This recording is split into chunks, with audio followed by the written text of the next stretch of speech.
वही 3 सवाल पूछ लेता हूँ। अगर उनके सही जवाब मिले तो ही आगे बात करूँगा, नहीं तो नहीं। सुनो, मैं तुमसे कुछ सब पूछना चाहता हूँ। क्या तुम मेरे सवाल का जवाब दोगी? हाँ पूछिए ना, क्या पूछना चाहते हैं? मेरे 3 सवाल हैं।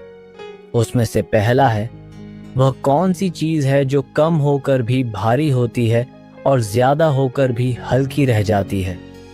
और मेरा दूसरा सवाल, कौन सी जीत हार से भी बड़ी होती है? और मेरा तीसरा सवाल, वह कौन सा हिसाब है जो जोड़ने पर बढ़ता नहीं लेकिन तोड़ने पर खत्म हो जाता है? तीनों सवाल सुनकर सुषमा का सिर घूम जाता है। वह बोलती है, ऐसे सवाल तो मैंने आज तक नहीं सुने। मेरी कुछ समझ नहीं आ रहा। आप मुझसे ऐसे सवाल क्यों पूछ रहे हैं? कुछ और पूछिए ना। इन पहेलियों के जवाब तो मेरे दिमाग से बाहर है। मैं इनका जवाब नहीं बता पाऊंगी। मेरे पास यही 3 सवाल है। अगर तुम्हें जवाब पता हो तो बता दो। मैं और कुछ नहीं पूछना चाहता, बस मेरी यही सवाल है। जी माफ करना, लेकिन मेरे पास इन तीनों सवालों का कोई जवाब नहीं।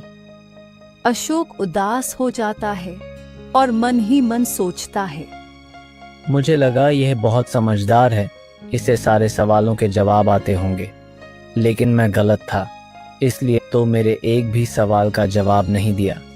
इसका मतलब पिताजी के अनुसार यह लड़की मेरे लिए सही नहीं है। वैसे लड़की तो मुझे पसंद है,